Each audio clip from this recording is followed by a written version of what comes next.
or my story is not kind of like along the same lines, but that's okay. We're up here to tell and listen to your stories. So that's really awesome. Thank you for coming and sharing and being a part of our show.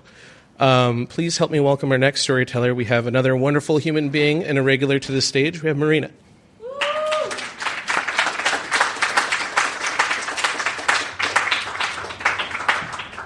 Scoot this down. Okay, hi.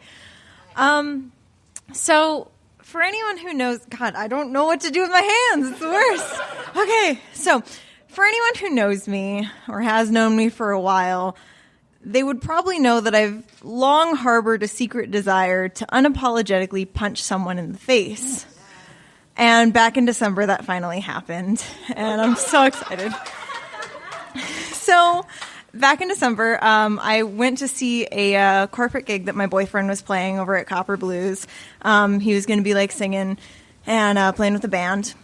And I just wanted to go out and support him. So I went with a couple of friends, and I'm sitting at this table, like, you know, listening to the band perform. And this guy comes up, and he starts to kind of get up in my space. And he's, like, drunken and, like, kind of singing at me and, like, kind of reaching for me but not touching me. And then he puts his hand on my shoulder and runs it down my back. At which point I'm like, no, you don't do that. Like, I'm saying directly to him, don't do that. That's my boyfriend up there. I didn't give you permission to touch me. You don't do that. And he's just like, yeah, I was just, you know, like just super drunk and like not there. So I tell him like, that's not okay. And he keeps staying in my space. He doesn't touch me again, but he like won't leave me alone. And he's like continuing to like sing at me and just be weird at me. And I'm like having enough of it. And at one point he cuts off to his buddies. And I'm thinking, okay, he's just the drunk friend and I'll go talk to his friends to like reel him in.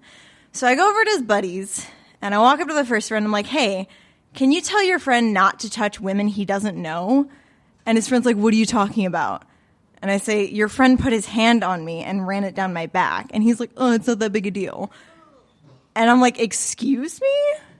And he says, yeah. Okay, so for anyone who wasn't aware, there's going to be a lot of swearing in this story. He tells me to fuck off. And I get pretty upset at that. I'm like, what is wrong with you? And he's like, all right, fuck off directly. And like points at the door, literally. And things are starting to heat up. And he calls me a cunt. And I say that again. And he says, fuck off, cunt. And I punched him in the face. I wish I could say it was a really cool punch, but it was more like a flail in which like this part of my hand connected to his temple, and then he pushed me back into a table. My boyfriend jumps off the stage to break it up. Security comes over. It's a mess. And so like in the movies, it looks really cool. I started crying almost immediately. Oh God, it was so embarrassing.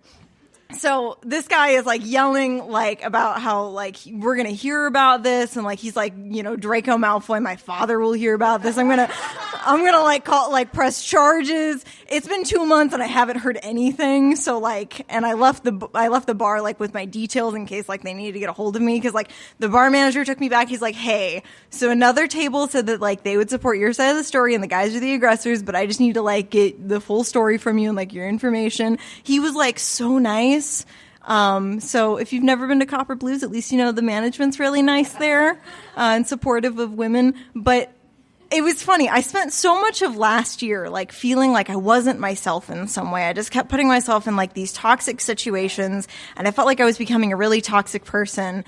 And weirdly enough, punching someone in the face made me feel more me than I'd felt in like months. Which may not be the best thing, but also it was warranted in the situation, and I wouldn't do something like that normally, you know? But it was the sort of thing where it's like so often when I have men do creepy things to me, I tell them to go away and they don't listen, or I try and ignore them and they keep coming. And so sometimes it feels like the only thing left is to just punch a guy in the face and just get that out. So, yeah.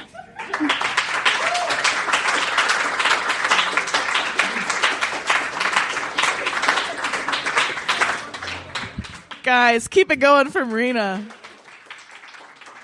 I feel like, yes, quality life advice. Sometimes you just gotta punch people in the face. There's no police in here, right?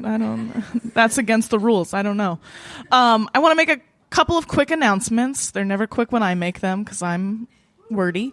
But just a couple of things that are exciting that are coming up for Chatterbox. If you were here the last couple of weeks, you might know we are doing a new thing with our show, and that's called Chatter Connect.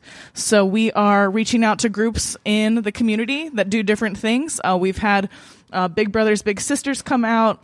We've had another group called MINI, which stands for Men Imagining New Identities. It's a group that meets of guys that talk about dismantling toxic masculinity. But they come and they share half our lineup with their storytellers, and they talk about what they do, how you can get involved, how you can volunteer, how you can be a part of their group, and other things that you want to know.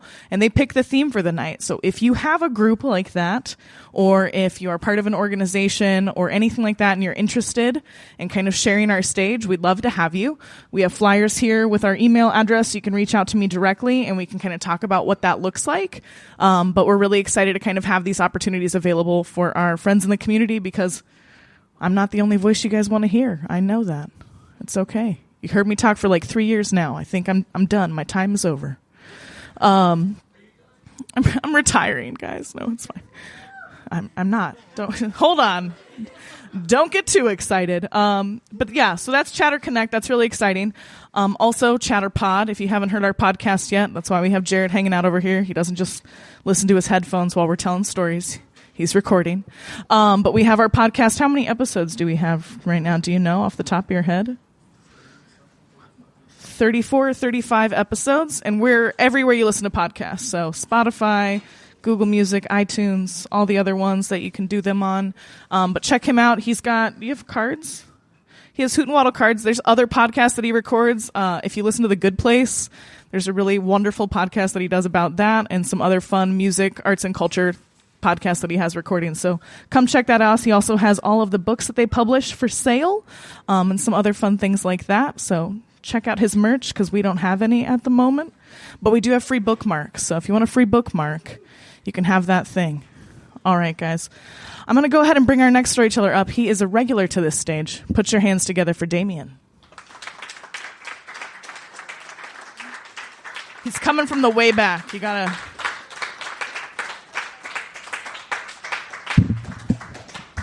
Why is it so tall? I'm short.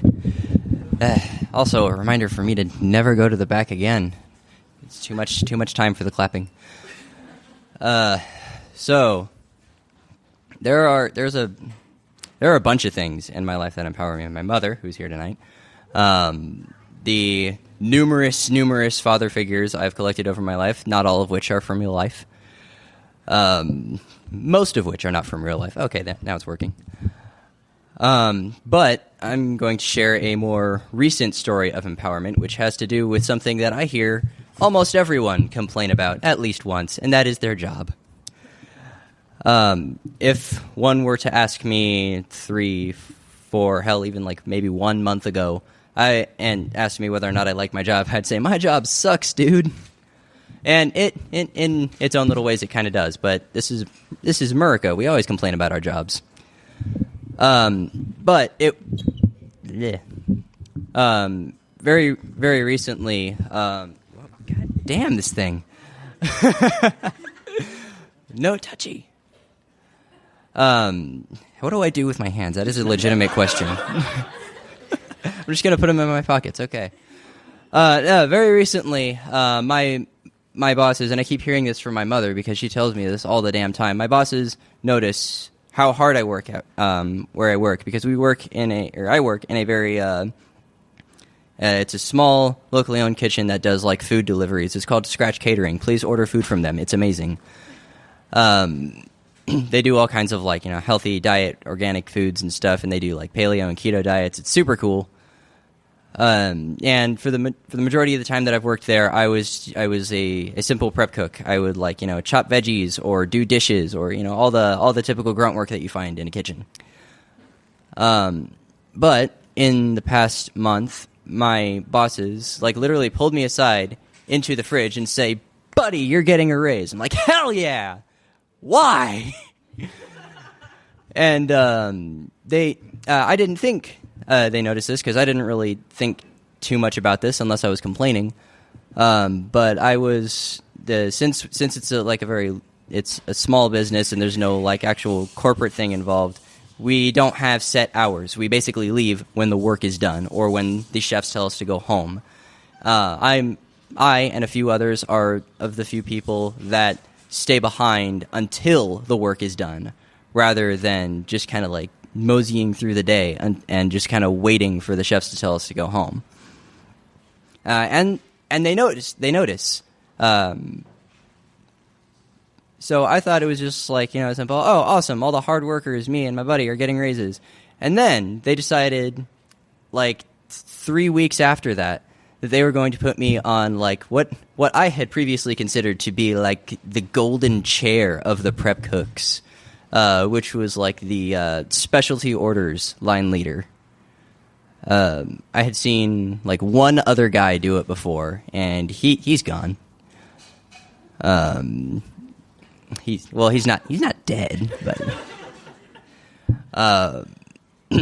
yeah, he ran the line effectively, but he also was one of the guys who always had their eye on the clock. And he just apparently one day he just got fed up and did the whole no call no show thing. And my boss, as my mom describes him, is very much like an Italian mob boss. He does not tolerate bullshit like that.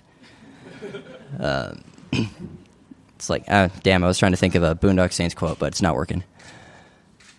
Yeah, specialty lines. So the way our meals work is someone will order one of the 3 meals or 3 primary chef's choice meals, which always consists of one of 3 proteins: the chicken meals, the turkey meals, and the beef meals, or on other days the pork meals instead of beef meals. And they come in like different sizes and all that. So specialty meals, literally just all they do is they take the orders that say, I want this thing to be different from all the others, but just for me. Or there are numerous other people, because like there's a CrossFit gym that orders from us. That's pretty awesome. And there is a surprising, although not too surprising, this is America, number of people who order very specific meals. So what Specials line does is usually we have lines of 3 different people, or not 3 different people, 3 different lines doing each of the meals, right? Specials line does all of them, all the sizes, all the meals, all the everything, but for these particular things. So rather than just like putting on one pair of gloves and doing like just one thing at a time, we have to go through each and every single one and do, okay, this guy wants yams, or this guy wants cauliflower, or this guy wants to order the turkey meal, but he doesn't want turkey, he wants beef, and then he just changes everything to the beef meal. I don't know why he does that. He could have just ordered the beef meal. But I am going somewhere with this story. It's not just rambling. So yeah, I had mentioned earlier that I considered this to be like the golden chair or the golden throne of the prep work. And when they put me in charge, when they put me on the specials line initially, I was just doing starches or starch replacements. Then our buddy who leads the line dips out, as does his buddy, and so the chefs are going, shit, we need someone to take this over. You and this other guy who works with you, we're gonna trade you in and out of this role, and whoever does it better, you get to stay there. I'm like, yeah. This other guy has been with the company much longer than me, but apparently they thought I did it better, so that was awesome. I guess that's the end of my story. But I felt like that was probably one of the best things to happen to me recently, which is kind of sad, but I also take it very positively.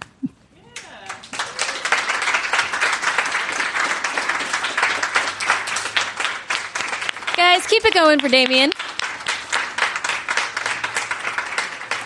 Thank you so much for sharing that. It's a lot of fun. Thank you to everybody who's come up and shared a story tonight. It has been wonderful to hear you guys. For those of you who don't know me, my name's Sammie. I'm one of the support interns for Chatterbox. Chatterturd, as I'm lovingly called. I help to run some of the social media, so I'm here to plug all our social media. We are on Facebook and Twitter and Instagram at ChatterboxAZ. And we also have almost 1,000 followers, or likes, I guess, on Facebook. So if you haven't liked us yet, go ahead and go to the page and give us a like and share it with your friends. We also have a website, Chatterbox AZ Storytellers.